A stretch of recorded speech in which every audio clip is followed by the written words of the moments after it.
Ayame-san nos va a hablar de su experiencia principalmente. Empecemos entonces, Ayame-san, por favor, cuéntanos quién eres, un poquito tu historia para que todos te conozcan.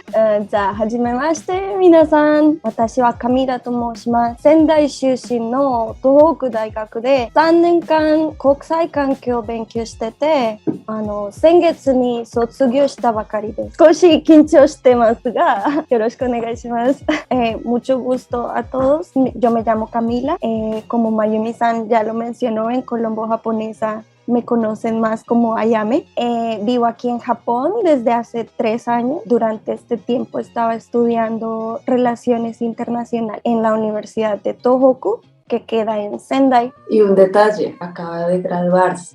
Y acabo de graduarme hace más o menos un mes. Ayame-san, cuéntanos un poquito cómo empezó tu interés al japonés, cómo empezaste con el mundo japonés. Con el mundo japonés, bueno, creo que mi interés hacia Japón se dio de una forma un poco más diferente. A las personas les comienza a interesar Japón por el anime o el manga, pero en mi caso este interés se dio más, fue por la música. Pues a mí siempre me ha gustado mucho el rock y el metal, y cuando tenía como 13 años en YouTube me apareció de repente una recomendación de una banda de rock japonés, y eso comenzó todo. En esa época, y les estoy hablando por ahí del 2007, estaba comenzando a expandirse internacionalmente lo que se conoce como Visual Kei, que no sé si todos ustedes conozcan, es como una subcultura. Es un movimiento que nace aquí en Japón como en los años 80, creo. Está ligado como a todo esto de la música, pero sobre todo una parte visual. Entonces las bandas de Visual Kei usan mucho maquillaje y peinados así súper extravagantes.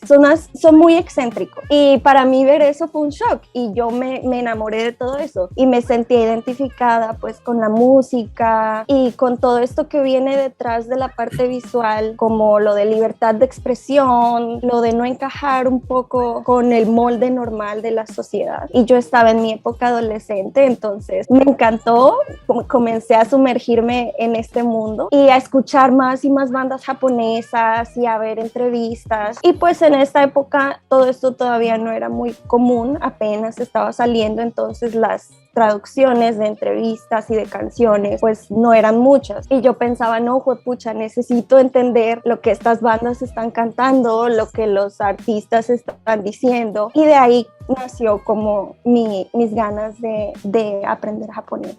Visual Kei es muy diferente a todos. Bueno, cada uno tiene un mundo totalmente diferente, pero es lo más común es el manga y anime. Bueno, cuando ya te interesaste de Japón y la cultura, el Visual Kei y todo eso, ¿cómo lo lograste empezar? ¿Y qué pasó en esos inicios? Bueno, yo la verdad terminé empezando mucho más tarde de lo que quería. Comencé yo misma a intentar aprender pues lo básico, ¿no? Hiragana, katakana. Ya luego de esto, con todas las cosas del colegio, de la universidad, se me pasó un poco y retomé mis estudios de japonés. Fue ya cuando entré a Colombo Japonesa, bastante grande. ¿Cuántos años tenía en ese entonces? Como 26, no recuerdo. Es poco realmente lo que uno puede aprender solo. Es muy bueno tener como una guía que realmente conozca el idioma, que ya tengan la trayectoria que Colombo Japonesa tenía. Entonces, ya estando grande y cuando resurgió mi interés de tal vez venirme a estudiar a Japón, entonces ahí tomé la decisión de ya entrar a tomar como clases formales y no ir como por mi cuenta agarrando cositas de aquí y de allá.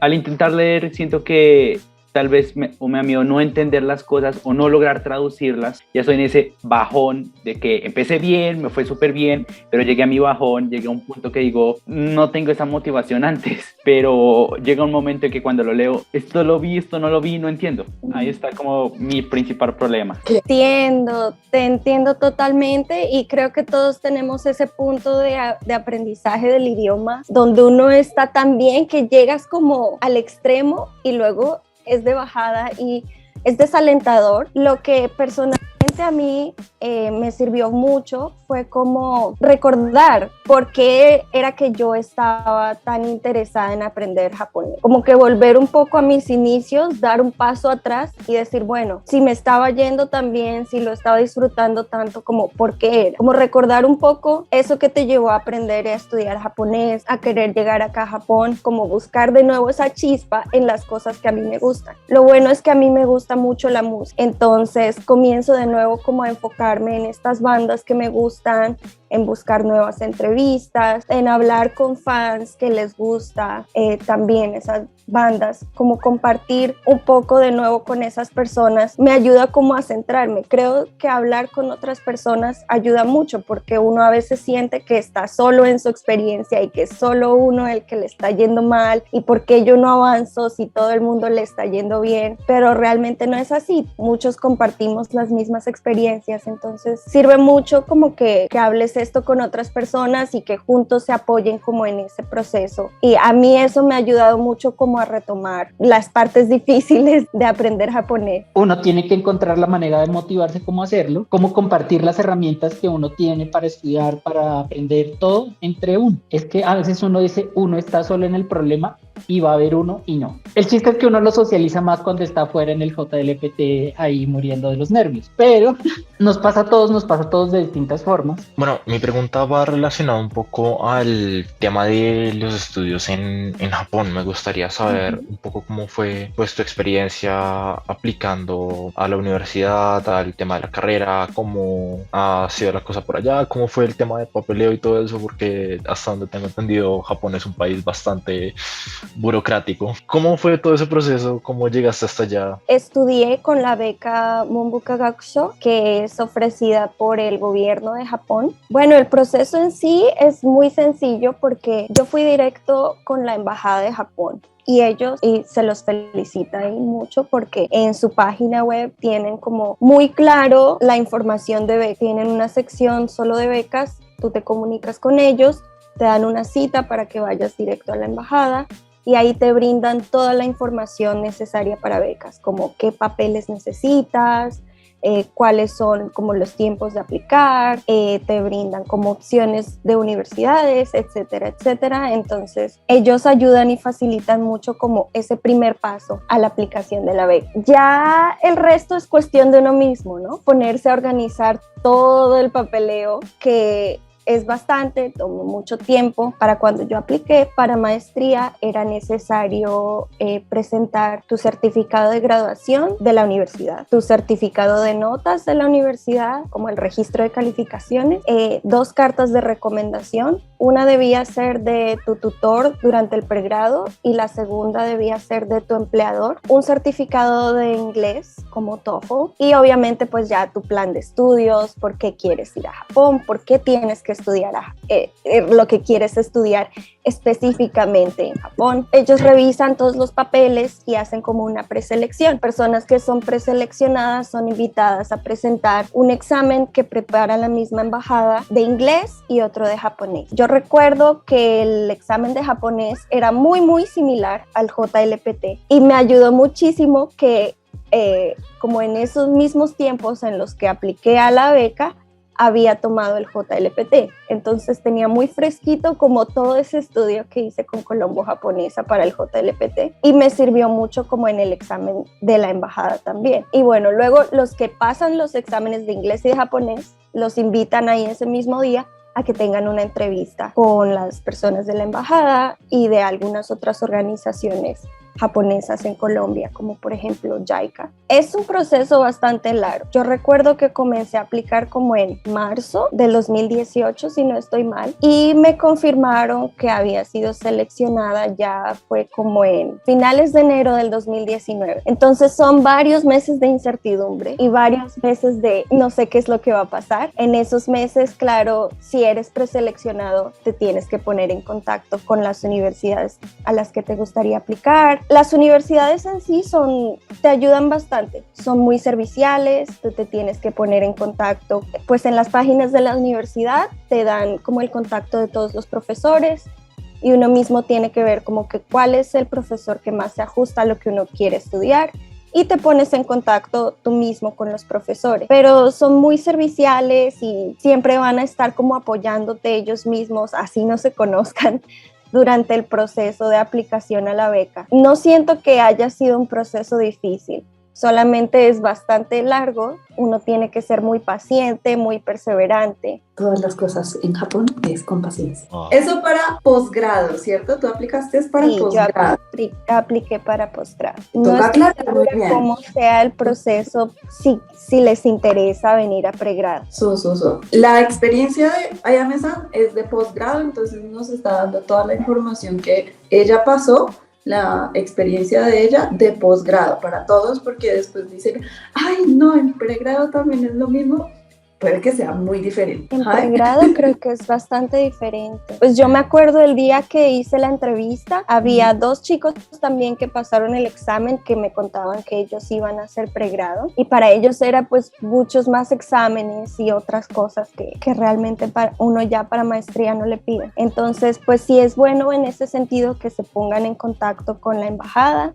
Como les expliqué, ellos son muy claros con la info de becas y ayudan muchísimo, entonces es muy fácil entrar a la página de la embajada y buscar la sección de becas, ellos le explican a uno todo paso por paso. Pues una cosa es hablar japonés en las clases y bueno, como que es un ambiente dentro de todo de aprendizaje, pero ¿cómo fue tu experiencia ya en la realidad? Pues como esas primeras conversaciones, esos primeros acercamientos ya con japoneses. Bueno, yo recuerdo muy bien mi primer día en Japón. Yo estaba como con esa emoción de, oh sí, yo estudié mucho japonés, yo sé hablar muy bien japonés y estoy lista para todo lo que me traiga Japón. Y ese día pues llegué a Tokio y tenía que venir hasta Sendai, que es la ciudad donde estoy viviendo. Entonces, tomar el metro, tomar el Shinkansen. Y eso para mí fue toda una experiencia. Y justo ese día como que hubo algún retraso con el metro y tuve que ir a cambiar mi tiquete porque el tiquete que yo estaba usando como que tenía cierto tiempo y yo estaba intentando explicarle a la chica en japonés como todo lo que me había pasado y que necesitaba cambiar el tiquete. Para mí fue muy emocionante como poder utilizar todo eso que yo había aprendido en Colombo Japonesa, ya como en el mundo real. Debo admitir que no siempre ha sido fácil. Ha habido momentos frustrantes donde he querido decir algo, la gente no te entiende, uno no sabe muy bien cómo expresarse, qué es lo que está pasando, pero en general ha sido muy bien y siento que me sirvió mucho haber llegado ya con mis bases de japonés, porque si hubiera llegado a este país sin saber nada, yo hubiera estado completamente perdida y uno es como que, juepucha, no, pues debo adaptarme yo también, debo intentar sacar todo el japonés que llevo acá adentro, como que te obliga a ti misma también un poco a esforzarte un poco más y a intentar, así como yo en serio ese primer día en Japón, como que intentar explicarle a la chica, intentar hacerme entender de que necesitaba que me cambiara el tiquete para poder tomar de nuevo el tren. Como que siento eso, que es como ese choque de uno practicar japonés en el salón con los compañeros y ya en la vida real como que usarlo para en serio defenderte y que te ayude. Pero eso es lo que lo lleva a uno como a mejorar al fin y al cabo. Ahí cabe una pequeña pregunta. ¿Qué nivel tenías cuando llegaste a Japón? Yo llegué a Japón con un N4. N4. Pero como te decía yo, es como eso de estar totalmente inmersa y de tú misma también ponerte en esas situaciones incómodas y algo difíciles. Como que eso sirve mucho para que uno en serio pueda ir mejorando. ¿Qué metodología usabas tú para estudiar específicamente con música? Vale, pues te cuento. No sé cuántos años tengas tú. Yo tengo 29 años, entonces crecí pues también con los CDs y con esto que traían la carátula, con las letras. Y yo siempre he sido muy ñoña con la música y con las letras y con los idiomas, entonces así fue que yo aprendí de hecho inglés, poniéndome a traducir como la letra que salía en las carátulas de los CDs que yo tenía. Y eso mismo fue lo que yo hacía estudiando japonés, porque igual que tú, yo también como que siempre salía de las clases de Colombo Japonesa como con toda la energía de, pucha, quiero aprender más, ojalá pudiera tomar clases más seguido, y llegaba a mi casa o iba en el Transmilenio de regreso a mi casa escuchando música en japonés y en la casa me ponía a leer las letras. Y yo soy mucho de eso, de ponerme a leer la letra, revisarla con kanjis y todo, ir aprendiendo kanjis. Si veo que tiene alguna gramática extraña que todavía no he aprendido, me ponía a buscar como que qué significaba esa gramática.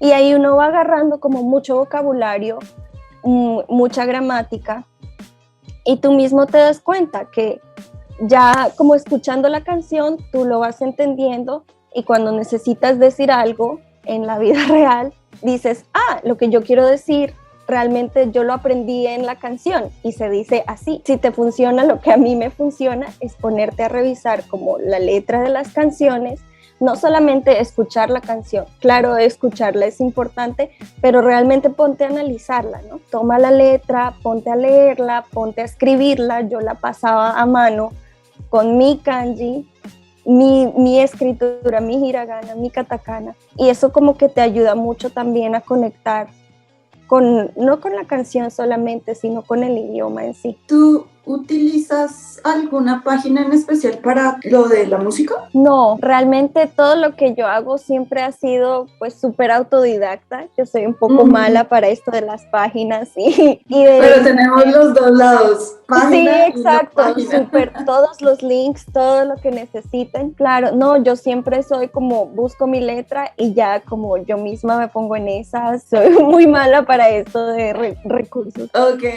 bueno, listo. Es chévere también saber que hay gente como tú que no utiliza tantas cosas. Hay las dos caras y cada uno se debe adaptar. Vamos a seguir con las siguientes preguntas porque tenemos varios chicos. ¿Listo? Mi pregunta en realidad es como, ¿es necesario tener unas notas perfectas para entrar? O sea, en la universidad te iba muy bien. Siento que las notas sí tienen algo de peso. No es necesario que tengas las notas perfectas. Yo en la universidad definitivamente no tenía las notas más perfectas, pero siento que algo a lo que ellos le ponen, como le dan mucho peso, es a tu plan de estudio. Uno tiene que presentar un buen plan de estudios muy sólido, demostrar que tú sabes qué es lo que quieres estudiar y por qué quieres estudiarlo en Japón. Como que para ellos es muy importante que uno clarifique muy bien por qué Japón es importante en tu proceso de estudio, que demuestres como ese link entre las dos cosas. Claro, es bueno que tengas buenas notas, buenas recomendaciones, que te vaya bien en tu examen de inglés, si puedes también en el de japonés, pero algo que sí siento es que debes tener un plan de estudios muy fuerte.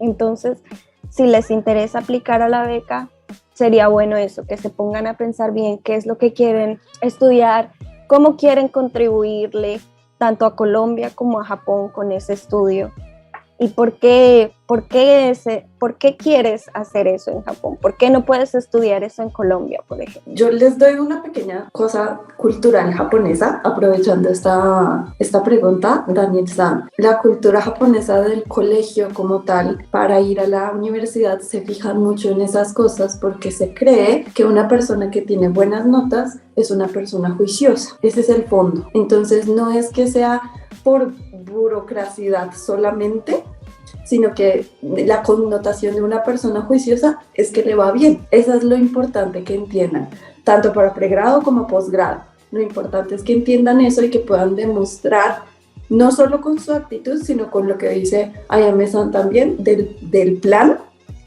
poder transmitir que eres juicioso. Eso es lo importante. Si alguien acá quiere estudiar en Cambridge o quiere estudiar en Oxford, es ir a la entrevista personal, porque eso hace parte del proceso. Las notas son parte de la presentación de uno.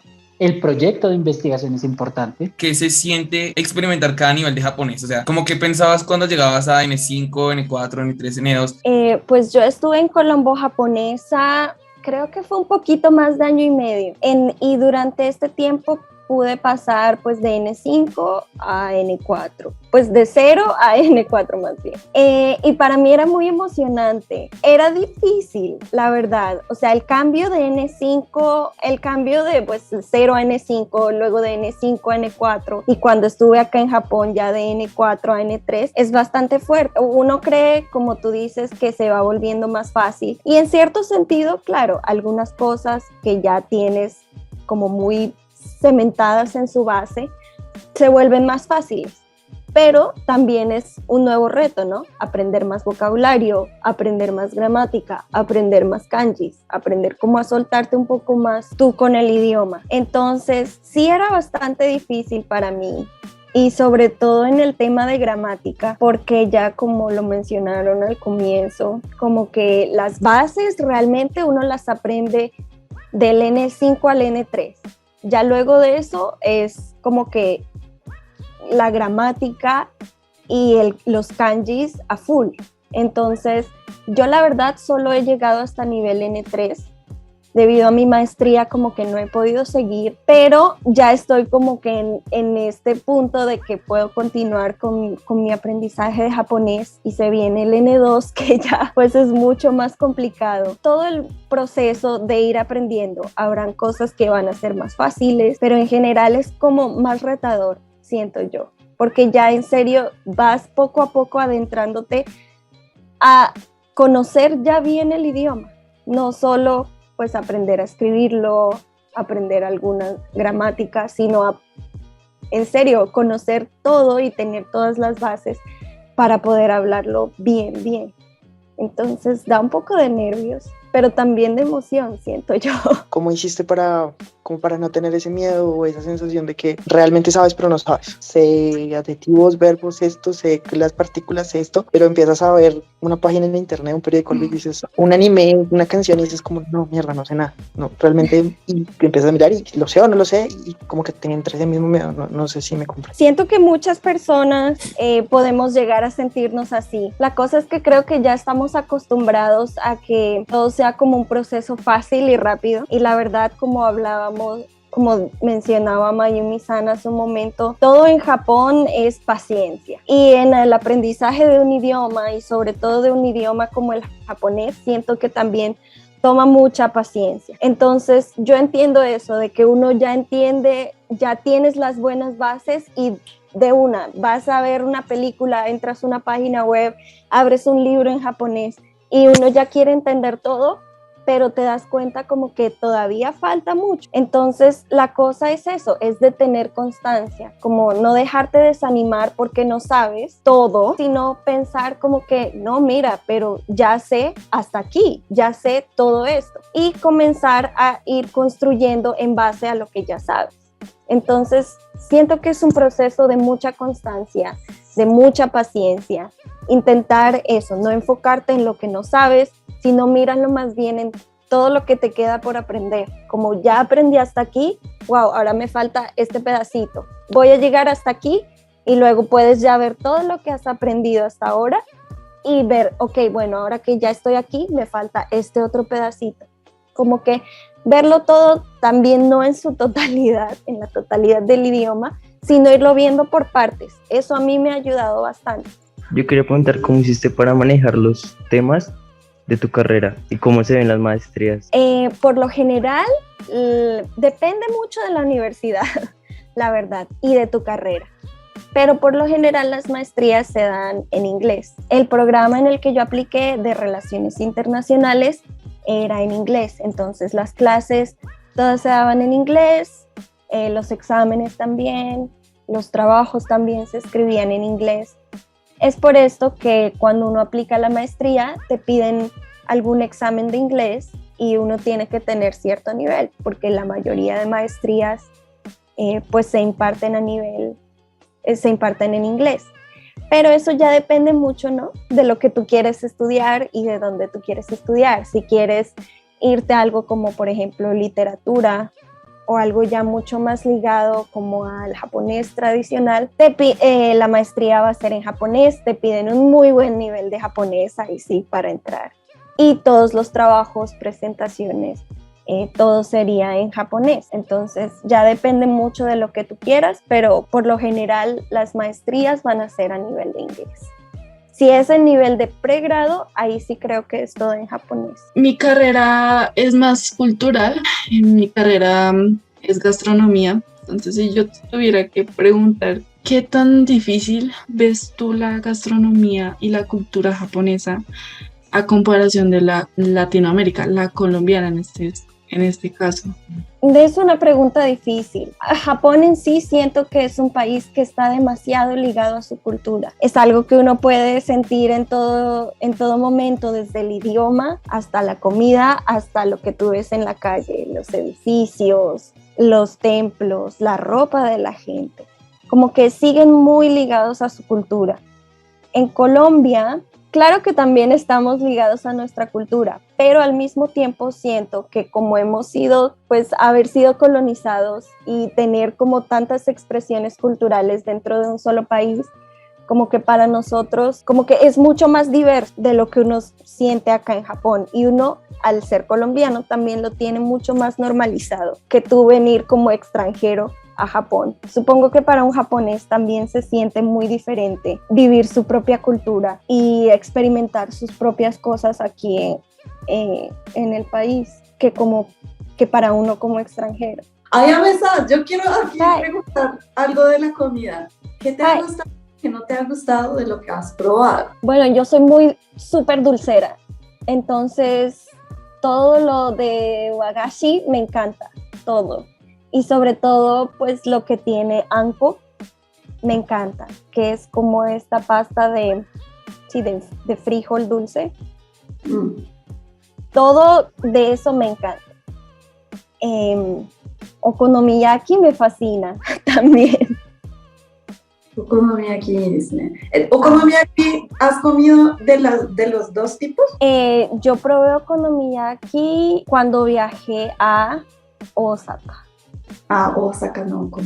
¿Has tenido alguna vez un choque cultural o una experiencia incómoda hablando con un japonés o algo así, de pronto porque usaste una palabra equivocada, no tuviste el debido nivel de respeto o formalidad japonés, no se te discriminaron por ser colombiana, alguna situación de esas por el estilo?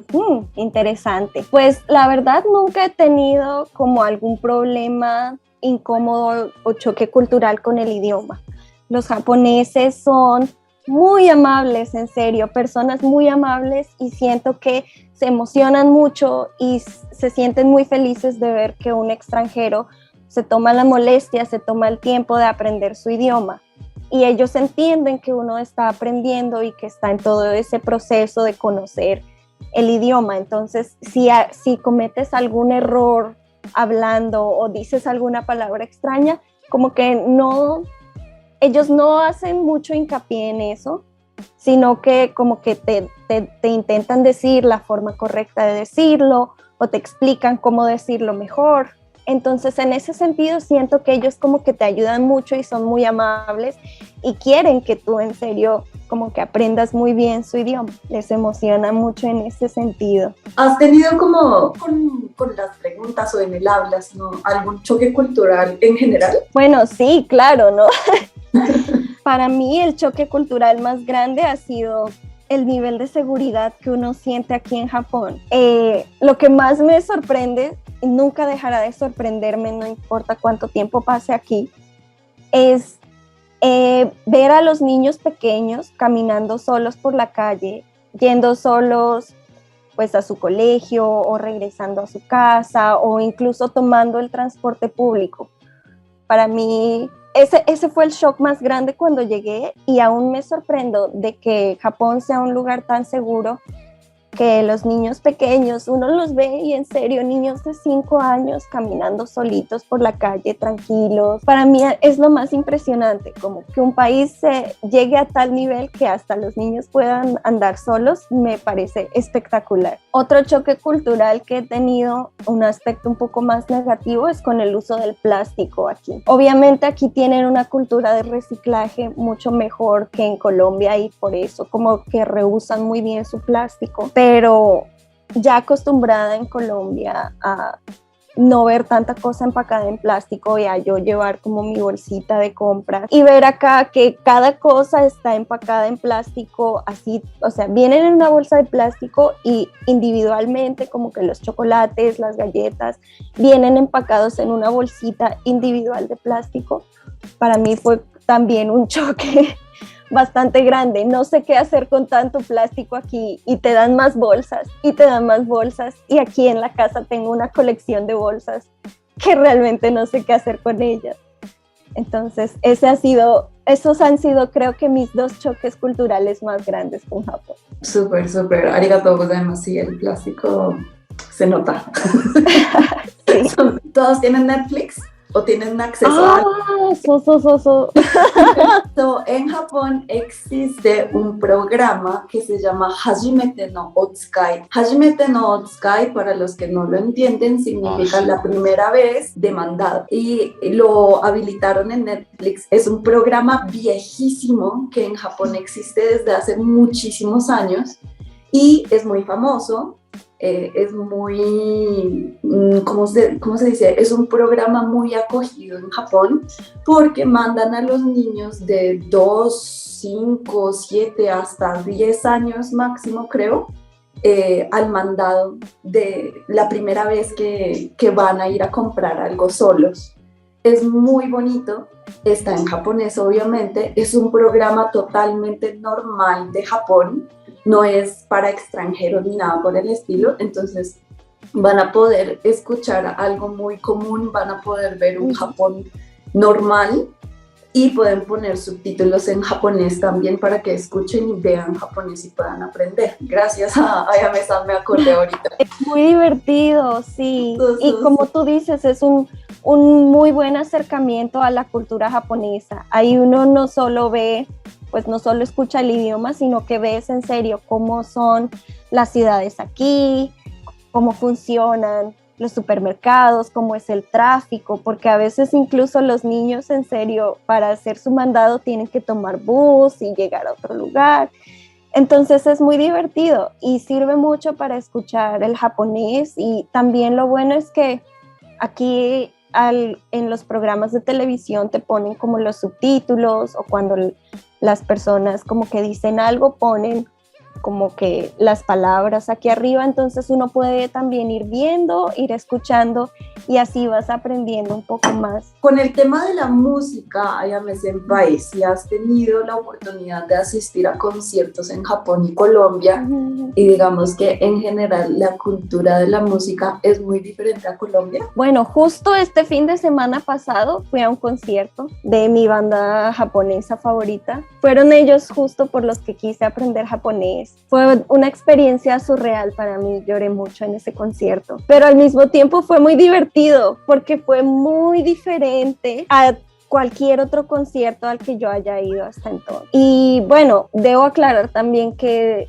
ha sido muy diferente porque todavía estamos aquí en pandemia. Entonces aquí en Japón todavía las medidas no se han relajado tanto como en Colombia. La gente pues sigue muy juiciosa usando su máscara. Entonces dentro del concierto se nos pidió no gritar ni cantar y usar máscara todo el tiempo. Entonces fue una experiencia muy diferente de concierto y las personas japonesas tienen una manera muy diferente de expresarse también durante un concierto. Fue muy divertido para mí ver, como yo les explicaba, si estuviste desde el comienzo, pues a mí me gusta mucho es el rock y el metal y las bandas que escucho son así. Entonces yo esperaba pues mi pogo y la gente saltando y gritando y fue realmente muy diferente porque claro, los japoneses sí sienten la música, pero también como que están pendientes del espacio y de respetar tu espacio, entonces no están ahí pogueando, ni pegando, ni empujando, sino muy en su espacio, como que moviendo la cabeza, moviendo las manos, tenían unas coreografías muy interesantes con las manos, que me pareció muy gracioso y muy chévere al mismo tiempo. Entonces, a nivel de conexión con la música, claro, siento que somos igual, todos los humanos nos sentimos conectados y felices y unidos por la música. pero al nivel de eso, de cómo expresas y cómo te expresas durante un concierto, sí fue una experiencia muy diferente. Y más sobre todo ahora que estamos en pandemia, entonces que nadie podía gritar. Fue el concierto más silencioso en el que he estado. Y este domingo, de hecho, voy a ir a otro concierto de otra banda que me gusta. Entonces, ya les contaré si la experiencia es igual a la de Gaceto o es un poco diferente. Si quieres podemos mencionar cómo te pueden encontrar y que cada uno te encuentre. Claro. O en dado caso, si no la encuentran, nosotros se lo pasamos. Mucho gusto. Ay. Y ahí nos cuentas. Claro, y ahí ustedes pueden ver, yo pues subo muchas fotos y muchas cositas como de mi día a día en Japón y de mi vida en Japón, entonces si les interesa, con mucho gusto. Con esto vamos a terminar el conversatorio de hoy. Arigato gozaimasu. Ay, tanoshikatta desu. Tanoshikatta desu ne. Mata kondo o hanashi shimashou. Ay. Minasan mo arigatou gozaimashita. Sayonara. Arigatou gozaimashita, senpai gata. Arigatou gozaimashita. Sayonara. Arigatou gozaimashita. Sayonara.